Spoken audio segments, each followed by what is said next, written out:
Gas taxes rise in New Jersey. A 400-pound gorilla escapes a London zoo, and Wigs and Wishes raises money for cancer fighters and survivors. All that and more coming up on this half hour of RTN News.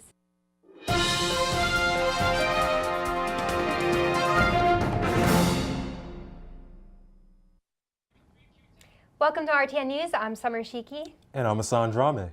The spectacular news crew gives you the latest on the local and national scene. And to start, we are going to throw it to Aaron Cahill and cover the Wigs and Wishes Gala on Sunday night.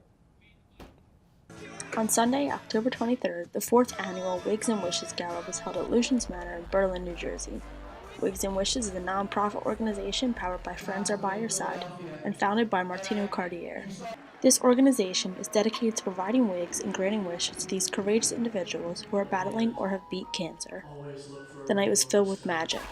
There was musical performances including a private concert from Paula Abdul, tributes to those who passed in the last year, wishes granted to other individuals, and the crowning of the Queen of the Night, Isadora. Of what you are, there's a sorrow that you know will melt away. First of all, thank you so much. You're a spectacular person. You're a very generous man, and to come across your path was definitely what God would have planned for me. I just want to say thank you to whoever it was that actually donated the wig, because it changed my life and changed my journey significantly, because I was not in for another disappointment. I was in for a treat. And the experience did become something exceptional, because you get to go through it with this guy and how amazing he is and how fabulous and comfortable he makes you feel. He's a true professional. This organization means so much to Martino. So I started Friends Are By Your Side in the home of Wigs and Wishes because my best friend's mother had cancer. And I saw what she went through to have a wig that looked like it was her own hair. It's almost impossible. But as a salon owner and a hairdresser, I thought that if I could bring my industry together and my friends in the industry to make a vow to never charge a woman, and we can make them look and feel like they don't have cancer, even if only for a moment, then that's what life's about. You can help by signing up to volunteer or donating at wigsandwishes.org to help create wigs and grant wishes for cancer survivors and fighters. This is Aaron Cahill reporting for RTN News.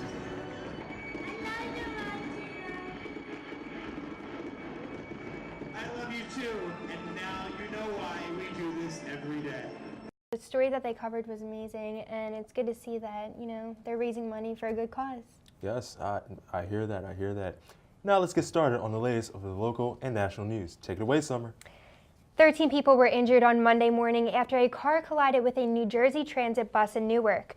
The 2 people in the car were seriously hurt, while 11 passengers on the bus were treated with minor injuries.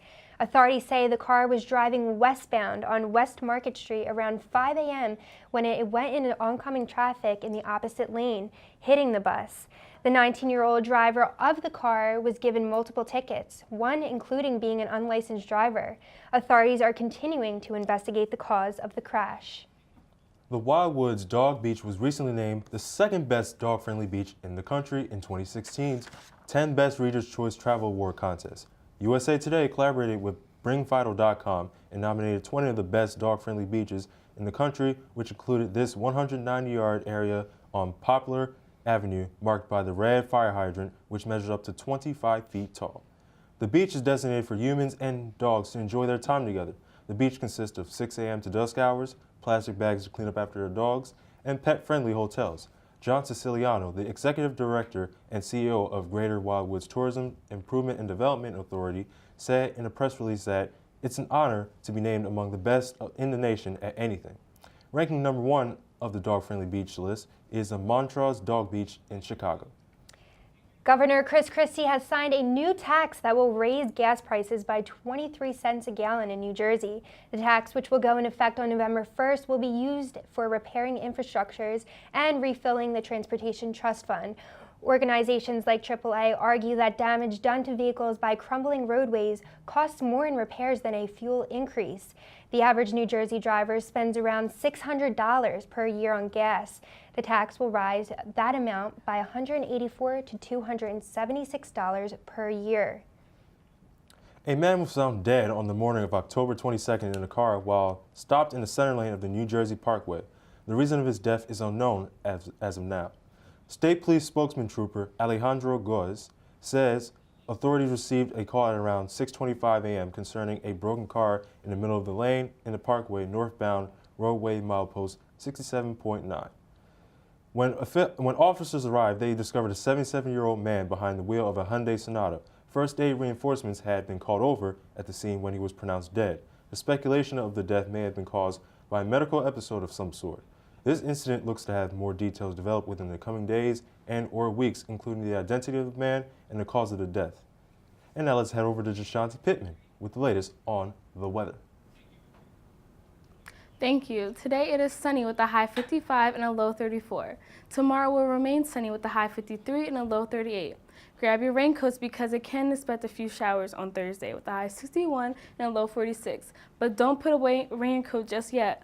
On Friday it will be windy with a high 56 and a low 40, and on Saturday it will mostly be cloudy with a high 61 and low 51. But on Sunday we will get a couple of rain showers with a high 65 and a low 42. I hate that it's getting so chilly so fast. No, and it so seems chilly. like it's gonna rain a couple days this Yeah. week. I just hate the rain. It's getting so chilly so fast, and last week we just had like 80 degrees in October. Like, I know, it was so crazy. it's crazy, it's crazy. I know, and this weather, like I actually do like the cold weather, but when it changes from like hot to cold all the time, and I get sick from it. Same. Okay. See, I need that comfort zone. Like, it went from like 80 to like 50 right fast. I need that 60, 70 degree sweet spot. You know, that sweet spot, you know what I'm talking about? Sweet. Coming up after the break, we will hear the latest in entertainment. Cinderella found the pet that fits her perfectly. Tiana gave her pet the royal treatment. Belle found beauty when no one else did. And you can too. Share your heart. Share your love. Bring home your forever friend. Make a shelter pet part of your world. Happily Ever After begins at theshelterpetproject.org. Welcome back to RTN News. Now let's go over to Alexa Karina with the latest in entertainment. Thank you guys. Tonight's entertainment is definitely sticking to the theme of the season, horror. Bikram Stokes' classic novel Dracula comes to life in the Tohill Theater located in Bunce Hall.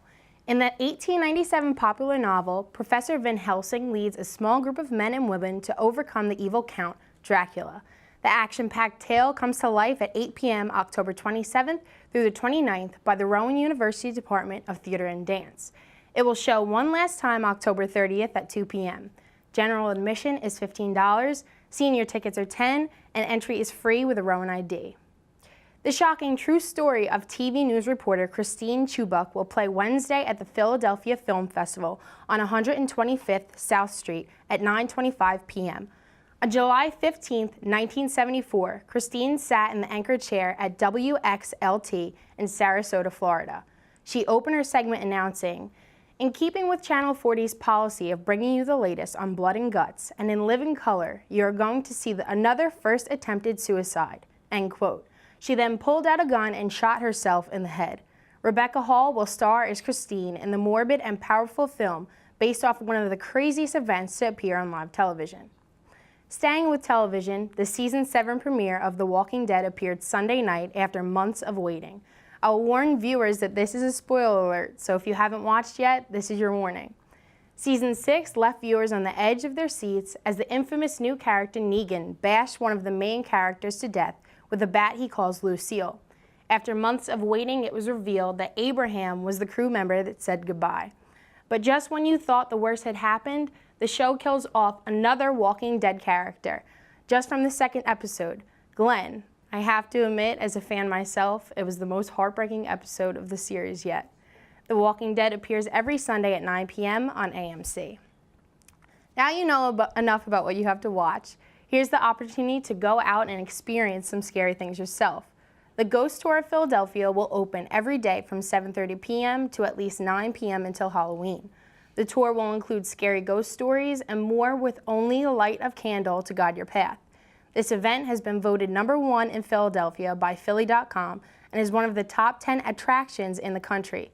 Tickets range from $10 to $17 with reservation required. Now let's go to Mavish with a package on entertainment. This week, I went to Rowan University Club Lyrical Alliance's preliminary slam poetry competition. A slam is a spoken word poetry competition. There are no specific rules for writing spoken word, according to Lyrical Alliance co-president Luca. Spoken word has lots of similes and metaphors.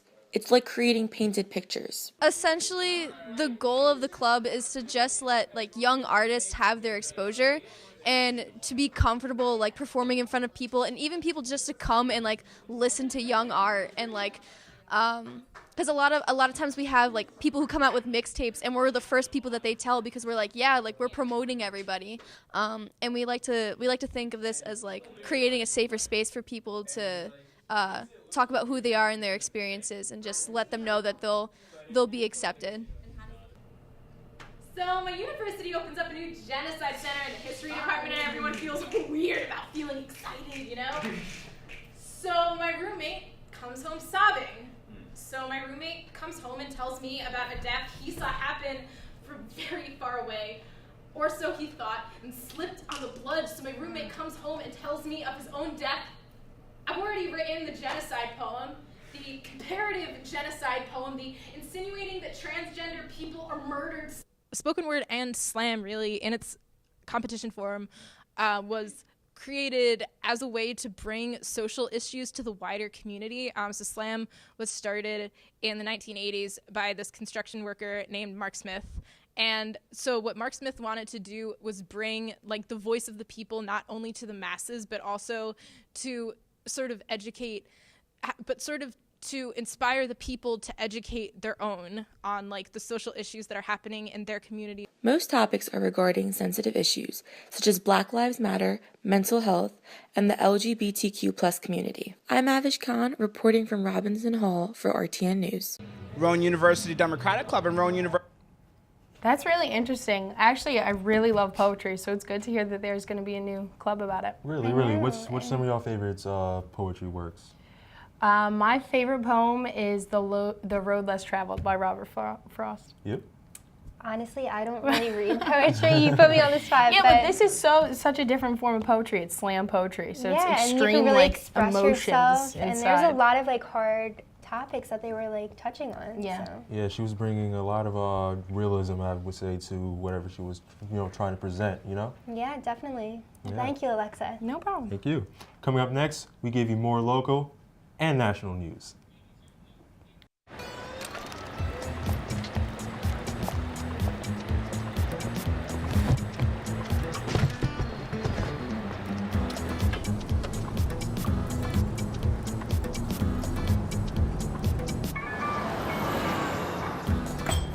It's a short ride from your neighborhood to your naturehood. To find a neighborhood park or green space near you, visit discovertheforest.org. Welcome back. The Wells Fargo Center in Philadelphia is now home to the premier burger shop, Shake Shack, which will be available for all sporting and entertainment events during the 2016-17 season.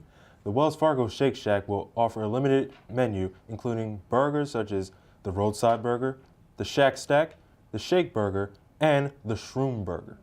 The menu also includes flat-top Vienna beef dogs, crinkle-cut fries, spun fresh frozen custard, and a variety of milkshakes such as the Brotherly Love Crunch. The original Shake Shack opened in 2004 in New York City's Madison Square Park, and since then, the company has opened up in multiple locations in 15 states, as well as multiple places internationally such as London, Moscow, Istanbul, Dubai, and Tokyo. Officials are demanding money back from California Guard vets for bonuses they received during the fall of 2007 through 2009. According to the Los Angeles Times, only soldiers with certain assignments were supposed to receive the bonuses. California's incentive manager pleaded guilty in 2011 to filing false claims over $15 million. He was sentenced to 30 years in prison. So far, there have been 2,300 confirmed unauthorized payments to about 2,000 soldiers, amounting to at least $22 million. Now we're going to head over to Sarah with this week's Health Check. Thanks, Summer. It is no secret that soda has a very high sugar content, resulting in diabetes and obesity, which always beg the question, why do all of the soda companies continue to make products that would harm its consumers' health? Well, the Pepsi company is taking the first step in fixing this problem. Pepsi has set a target for reducing the amount of sugar in its soft drinks around the world as a part of a suite of goals aimed at tackling problems ranging from obesity to climate change. The New York-based company announced on Monday that by the year 2025, at least 2/3 of its drinks will have 100 calories or fewer, which is a drastic change given that Pepsi currently has 250 calories. Mahmood Khan, Pepsi's chief scientific officer, states that, quote, "Science has evolved. It's not just about sweeteners, it's about understanding the flavor ingredients and having proprietary knowledge and access to them," end quote. Pepsi's 2025 goals include targets for lowering sodium and saturated fat as well. Update on the Zika virus. The Zika virus is quickly spreading across the world. The World Health Organization has declared that the Zika virus is now a global public health emergency. This past week, a pregnant woman in Miami, Florida, has been infected with this dangerous virus. It is not yet known if it was contracted while she was visiting Honduras or at home. Zika rarely makes adults seriously ill, but it can get into the brains and bodies of developing fetuses and cause catastrophic damage. The developing fetus is currently developing healthy and normally. However, doctors have a close eye on it. This constant changing of weather is bringing colds and flus back into the air. We all know the typical remedies that we never want to do, such as taking medication and keeping clean. But what if I told you that you can eat certain foods and get rid of your sickness at the same time? Studies have shown that a handful of foods, very specifically, have high levels of all the nutrients you need to kick the flu right out of the water. These foods include berries, which include micronutrients, and cabbage, which is an underappreciated source of vitamin C. Cabbage surprisingly contains more than 50% of your recommended daily intake in just 1 cup. One last food that can be easily found in many dishes is garlic.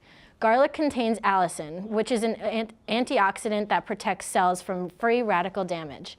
Although not confirmed, a short study done shows that people who ate garlic reported lower instances of colds as opposed to those who took a placebo. So what do you think of that? Some of our favorite foods can just keep us from not being sick. I wish I knew this before the last weekend, because I actually was sick over the weekend, and because of the weather changing constantly, it's really hard. Yeah, I like my fruits already, so I eat a bunch of, like I said, I eat a bunch of fruits, so that's a pretty good fact to know. But about that soda thing, that's a good thing that they're doing, because I don't even drink soda. Me neither. I just drink water, but I'm glad that they're doing that. Yeah, I drink way too much soda, so thank God the sugar content's going down. Definitely. Yes, yes.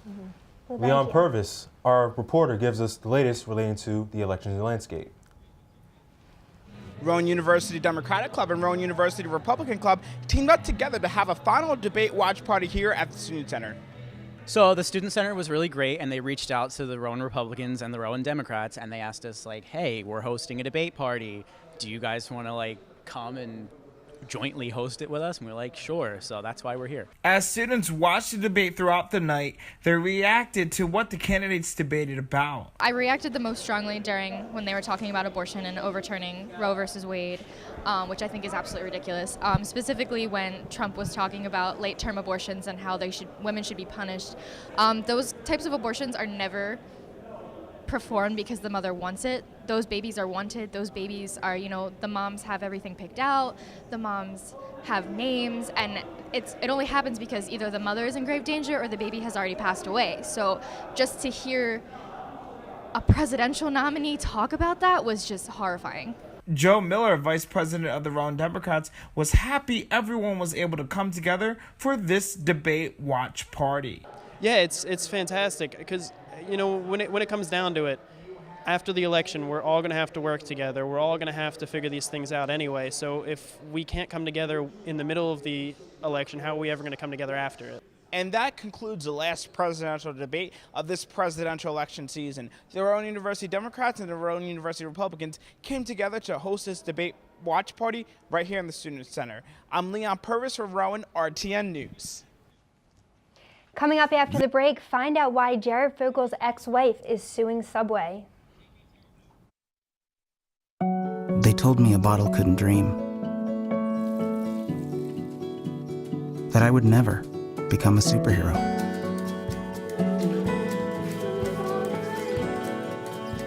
But I learned how to fly. Just to come back in a new disguise.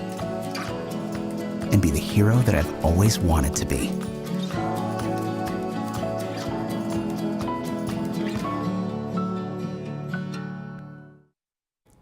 Welcome back to the show.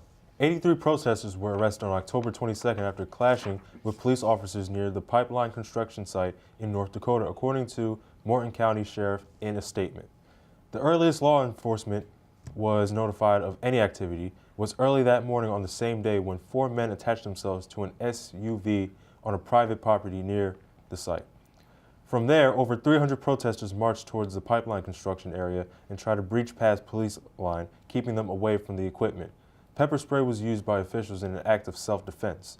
The protest of the North Dakota pipeline by the Standing Sioux Rock Tribe and environmental activists has been going on for several months because of the possible threat it poses to water supply and sacred sites. The ex-wife of Jared Fogel is suing Subway executives for supposedly knowing about his pedophilia as early as 2004. Katie McLaughlin alleges in the suit that she had her and her children suffered emotional distress because Fogel's behavior did not become publicly known before she married him in 2010. Subway said it could not comment on the pending litigation. Fogel is serving more than 15 years in federal prison. He also agreed to pay 14 of his victims $100,000 each.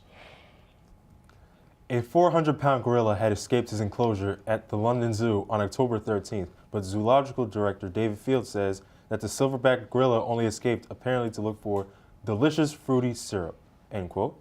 When the gorilla, Kumbuka, escaped, the entire zoo was put under lockdown and armed officials had arrived with extra caution. Field cited that in his blog post that the gorilla's door to the den had not been properly locked, which prompted his opportunistic escape. The zoo staff monitored and contained the gorilla in the staff-only corridor where he enjoyed the fruity substance he long sought for. Kumbuka was then tranquilized and sent back safely to his den.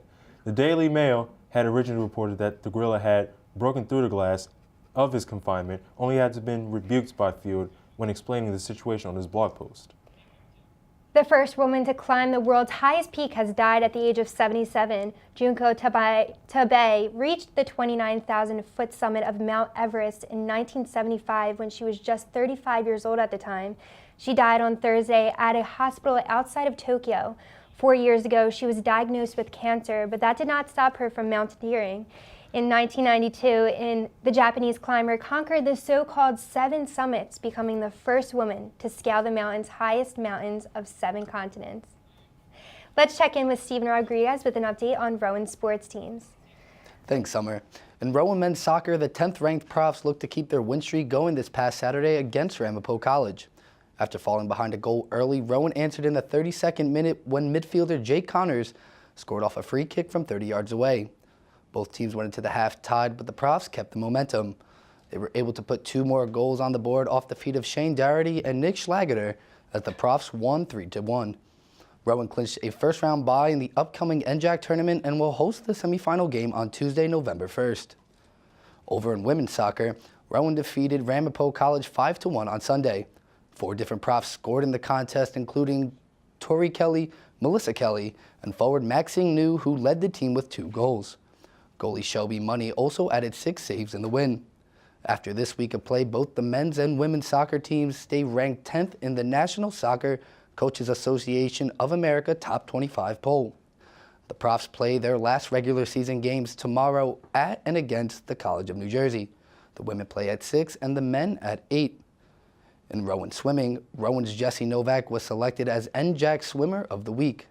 In Rowan's 146-112 victory over the University of Bridgeport, Novak produced first-place finishes in the 50 and 100-meter freestyles with the times of 20.41 and 46.13. He was also a member of the Profs 400 freestyle relay team that won with a time of 3 minutes and 10.15 seconds. The reigning NJAC Swimmer of the Year, Novak currently holds both currently holds the best times in both the 50-meter freestyle and the 100-meter freestyle. And now we go to Eric to see how the Rowan football team did against Wesley College. This past Saturday, the Rowan football team hosted their cross-state rivals from Wesley College. Wesley came out on top in the game, handing the Profs just their second loss of the season.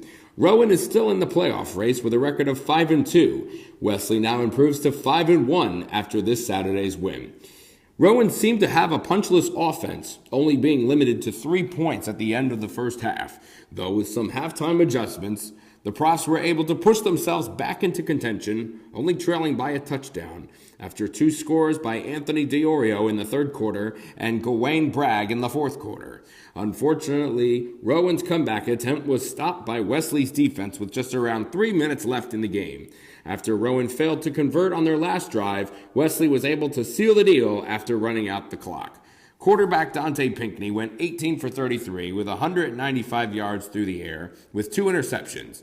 Zach France had 5 receptions for 73 yards, and J.J. Kulksar had 4 receptions for 88 yards. It was also an impressive day for Rowan linebacker Ryan Brenner, who led the team with 18 tackles and 1 sack. Rowan looks to keep their playoff hopes alive when they travel this Saturday to face the 6-1 Frostburg State University Bobcats. This is Eric Conklin for RTN Channel 5 News. So, I mean, the Rowan football team gave it their all right there. They were down a lot, came back. It's good to see some resilience out of that team, you know. Definitely. Yeah, I saw the game. They were, they were grinding it out.